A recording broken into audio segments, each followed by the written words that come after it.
Hi hello welcome to Rafi theatre. நான் உங்கள் ரஃபி. இன்றைக்கி திரை விமர்சன நிகழ்ச்சியில் நம்ம பார்க்க போகிற படம் பிரிட்டே ஜேபி இயக்கத்தில் ஆடுகளம் நரேன், சுரேஷ் மேனன், ரியோராஜ், சாண்டி மற்றும் விஜய் சந்திரசேகர் நடிப்பில் வெளியாகிற படம் தான் நிறமாறும் உலகில். ஒரு சாங் பார்த்துருப்போம், நிலை மாறும் உலகில் நிலைக்கும் இந்த கனவில் சொல்லிட்டு, அதோடைய தழுவல் நினைக்கிறேன். நிறம் மாறும் உலகில் இந்த படத்தோட கதையை பற்றி பார்க்கணும்னா, ஒரு பர்த்டே பார்ட்டி நடக்குது. அந்த பார்ட்டியில் பார்த்தீங்கன்னா விஜய் சந்திரசேகரோட பொண்ணு தான் நடிச்சிருக்காங்க. அவங்க அந்த பர்த்டே பார்ட்டியில் அவங்க லவ்வரை அம்மாவுக்கு தெரியாமல் லவ் பண்ணியிருப்பாங்க போல. அவங்க வர்றாங்க, 2 பேரும் கையை பிடிச்சிட்டு இருக்கும்போது கோவத்தில் என்ன செஞ்சாங்க, ஒரு அறை விட்டுறாங்க. ஏற்கனவே அம்மாவுக்கும் உங்களுக்கும் சரியான மிஸ் அண்டர்ஸ்டாண்டிங்கில் போயிட்டுருக்குது. ஸோ இந்த இடத்துல அடித்தவொன்னு நினச்சாங்க, எல்லாரும் முன்னாடி அடித்தாங்கன்னா அவமானப்படுத்திட்டாங்க அப்படின்னு சொல்லிட்டு அப்படியே அமைதியாக இருக்காங்க. போர்டில் எங்கே போகிறேன், எங்கே வரேன், எங்கே போகிறேன்னு எழுதி வச்சுட்டு போயிட்டுருக்காங்க. 2 பேருக்கு பேச்சுவார்த்தையே கிடையாது. இந்த சூழ்நிலையில் ஒரு நாள் ரொம்ப அப்செட் ஆகிட்டு வீட்டை விட்டு வெளியேறாங்க, எழுதி வச்சுட்டு. ட்ரெயினில் ஏறுறாங்க. ட்ரெயின் போயிட்டுருக்கு. அவங்களுக்கு RAC டிக்கெட்டு. ஸோ அந்த டிக்கெட்டில் போயிட்டுருக்காங்க. போயிட்டுருக்கும்போது பார்த்தீங்கன்னா அந்த டிக்கெட்டில் டிடி யார் வர்றான்னு கேட்டிங்கன்னா யோகி பாபு வர்றாரு. யோகி பாபு அந்த கம்பார்ட்மெண்ட்டில் ஏறி உட்காந்து டிக்கெட் செக் பண்ணிட்டு இருக்காரு. அப்போ RAC எப்படியாவது ஒரு சீட் கொடுத்துருங்க சார், எப்படியாவது ஒரு பர்த் கொடுங்க சார்னு சொல்லிட்டு அவங்க கெஞ்சுறாங்க. அதெல்லாம் முடியாதுமா, போமா பார்க்குறேம்மான்னு சொல்லிட்டு போயிடுறாங்க. இவங்க அப்படியே மன உளைச்சல் அப்படியே இருந்துக்கிட்டு இருக்காங்க. பல கற்பனைகள்லாம் ஓடிக்கிட்டு இருக்கு. என்ன செய்ய போகிறோம், ஏது செய்ய போகிறோன்னு ஃப்ரெண்டு வீட்டுக்கு ஃபோன் பண்ணி அம்மாக்காரங்க தேடுறாங்க. அந்த ஃப்ரெண்டு வீட்டுக்கு தேடுறாங்க, எங்கேயுமே கிடைக்கல. ஏன்னா இவன் ஃபோனை எடுக்க மாட்டேங்கிறா. இத்தனை எங்கே போயிருக்கேன் எதுக்கு போனோம் அப்படி இப்படின்னு. ஸோ ஃப்ரெண்ட்ஸுக்கு ஃபோன் பண்ணி எப்படிலாம் விட்டுறாங்க, அம்மா ரொம்ப கால் பண்ணிகிட்டு இருக்காங்க. தயவுசெய்து வீட்டுக்கு போயிடு அப்படின்னு சொல்கிறாங்க. வேலையை பாருங்கடா, உன் இடத்துக்கு தான் வரேன். அவருடைய ஃப்ரெண்டு ஒருத்திட்டு ஃபோன் அடிக்கிறா, உன் இடத்துக்கு தான் வந்துகிட்டு இருக்கேன், உனக்கு பிடிக்கலன்னா சொல்லு, நான் வேறு இடத்துக்கு போகிறேன்னு சொல்லணும்னா, அப்படிலாம் இல்லடி, அம்மா அடிக்கடி கால் பண்ணிகிட்டு இருக்காங்க, அதுக்கு தாண்டி சொல்கிறேன் அப்படின்னு சொல்கிறாங்க. திரும்ப டிடி உட்காந்துருக்காரு. அம்மா கால் வருது, கட் பண்ணி வராங்க. என்னம்மா எதுவும் பிரச்சனையா அப்படி கேட்குறேன்னா, ஆமாம் சார் அப்படிங்கிறாங்க. என்ன பிரச்சனை அப்படி கேட்கும்போது, அம்மாவோட மிஸ்அண்டர்ஸ்டாண்டிங்காக நான் வந்துகிட்டு இருக்கேன் அப்படின்னு சொன்னால், என்ன பண்ணணும்னு அவங்க பண்ணுறது எனக்கு எதுவுமே பிடிக்கல. யாருக்குமா அம்மாவை பிடிக்கும், அம்மாவை பிடிக்காது ஆனால் அப்படின்னு சொல்லி சிரிக்கிறாரு. ஏன் சிரிச்சிங்க, சொல்லுங்கள் சொல்லும்போது, உனக்கு சொன்னாலாம் புரியாது இந்த வயசு அப்படின்னு சொல்கிறாப்புல. இல்லை சார் சொல்லுங்கள் அப்படிங்கிறாப்புல. சொல்லும்போது அவர் சொல்கிறாரு, அம்மாவை மிஸ் பண்ணிட்டு அலைஞ்ச எத்தனையோ பேரை இந்த ட்ரெயினில் நான் பார்த்துருக்கேன். அந்த கதைலாம் சொன்னால் உனக்கு எங்கே புரிய போகணுன்னு. இல்லை பரவாயில்ல ஒன்று சொல்லுங்கள் அப்படிங்கிறாங்க. ஒரு சாப்டர் ஆரம்பிக்குது. அந்த சாப்டர் முடிவு அந்த சாப்டர் யாரோட ஆரம்பிக்குதுன்னு கேட்டிங்கன்னா, ஆடுகள் முன்னாடியோட பொண்ணு லவ் பண்ணி ஓடி போயிடுறா.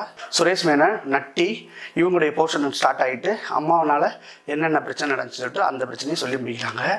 கட் பண்ணோன்னா ட்ரெயினில் வந்துருக்கிறா, ஒரு மாதிரியே ஃபீல் பண்ணிட்டு இருக்கிறா. இதுக்கே ஃபீல் பண்ணால் எப்படி அப்படின்னு சொல்லிட்டு அடுத்த கதையை ஓப்பன் பண்ணுறாரு. அடுத்த கதையில் பார்த்தீங்கன்னா அது ஒரு கேரக்டர் போயிட்டு அது மாதிரி முடிக்கிறாங்க. அடுத்து பார்த்தீங்கன்னா இன்டர்வல் முடிக்குது. இன்டர்வல் முடிச்சோன்னு ஓப்பன் பண்ணுறாங்க. ரியோராஜ் கதை ஓப்பன் ஆகுது. அதையும் அவர் தான் சொல்கிறார், யோகி பாபு தான் சொல்கிறாரு. இன்னொரு கேரக்டரை பற்றி சொல்கிறேன் பாரு, அம்மாவுக்காண்டி என்ன வேணாலும் பண்ணுற ஒரு பையனை பற்றி பார்த்துருக்கியா, அந்த கதையை சொல்கிறேன் கேள்வி சொல்லிட்டு சொல்கிறாங்க. ரியோராஜோடைய கதை ஓடிட்டுருக்கு.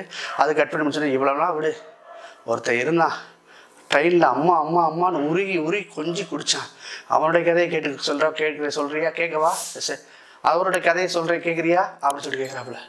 இவன் ஓரளவு பயங்கரமாக சமாதானம் ஆகிட்டு அவ்வளோ டென்ஷனில் அவனால் என்ன செய்யவே முடியல. அங்கே பார்த்தீங்கன்னா சாண்டியோடைய கதை போயிட்டுருக்குது. சாண்டியோட கதை முடியுது. அதுக்கடுத்து சார் வேறு சார்னா என் கதையை கேளுன்னு சொல்லிட்டு சும்மா 2 லைனில் சொல்லி முடிச்சுட்டு அந்த ஸ்டேஷன் வந்துடுது. எனக்கு வேலை முடிச்சுமா, நான் போகிறேன், நீ தயவுசெய்து அம்மாவை மிஸ் பண்ணிடாத, அம்மாக்கிட்ட ஃபோன் பேசுன்னு சொல்கிறாங்க.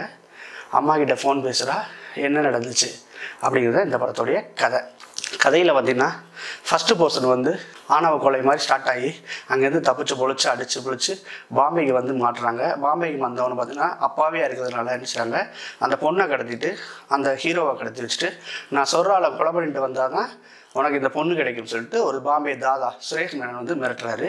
அப்போ ஒரு கதை போய் முடியுது. 2வது கதை பார்த்திங்கன்னா ரியோராஜோட ஃப்ளாஷ்பேக் ஸ்டோரி வருது. அவங்க அம்மாவுக்காண்டி என்னென்ன வாழ்க்கையெல்லாம் தியாகம் பண்ணான்னு சொல்லிட்டு அந்த கதை முடியுது. அதுக்கடுத்து பார்த்திங்கன்னா நம்ம சாண்டியோட ஒரு கதை முடியுது. நான் சொல்கிறேங்க, இந்த படத்தை ஒரு நல்ல ஒரு ஆர்ட் ஃபிலிம் விரும்பி ஒரு ஃபீல் குட் மூவி பார்க்கணும்னு நினச்சா இந்த படம் அப்படிப்பட்ட படம். அப்படியே கண்ணிலேருந்து கிளிசரின் போடாமே நம்ம அழலாம். அந்தளவுக்கு அம்மா சென்டிமெண்ட்டை வச்சு புழிஞ்சிருக்காங்க. திகட்ட அந்த சென்டிமெண்ட் சீன்ஸாக ஃபுல்லாக ஓடிட்டுருக்கு. பார்க்கும்போது ஸ்லோவாக தெரியும், ஆனால் மனசில் எங்கேயோ அது வருடிகிட்டே இருக்குது அந்த படம். அப்படி ஒரு படைப்பை பிரிட்டோ அப்படி ஒரு படைப்பை பிரிட்டோ பண்ணியிருக்காப்புல. சான்ஸே இல்லைங்க. ஆனால் என்னென்னா அந்த 4 பாகமாக போகும்போது கொஞ்சம் ஸ்லோ டவுன் ஆகுது ஒழிய அது ஃபுல் லென்த் ஸ்டோரி ஒரு மாதிரி பண்ணியிருந்தாங்கன்னா வேற மாதிரி இருக்கும். இருந்தாலும் வந்து அவங்க என்ன சொல்ல வந்தாங்களோ அந்த கதையை ரொம்ப அற்புதமாக சொல்லி முடிச்சிட்டாங்க. அதாவது என்ன கேட்டீங்கன்னா, ஒருத்தருக்கு எப்படி அம்மாவுடைய பாசத்தை புரிய வைக்கிறதுன்னு சொல்லிட்டு அழகாகவே பண்ணியிருக்காரு யோகி பாபு. எதுலேயுமே நடிக்காத அவர் வந்து இந்த படத்தில் வந்து ஒரு சிறப்பான நடிப்பு. ரொம்ப சின்ன கேரக்டர், உங்களுக்கு தெரியுது இல்லையா? ஓப்பன் பண்ணுறாரு, ஃப்ளாஷ்பேக் போயிடுது, ஓப்பன் பண்ணுறாரு, ஸ்டோரிக்குள்ளே போயிடும், ஓப்பன் பண்ணுறாரு, ஸ்டோரிக்குள்ளே போயிடும். அதான் போயிடுறாரு. அந்த சின்ன இருந்தாலும் அந்த கதையோட கரு எங்கே ஸ்டார்ட் ஆகுதுன்னா அவங்ககிட்ட தான் ஸ்டார்ட் ஆகுது.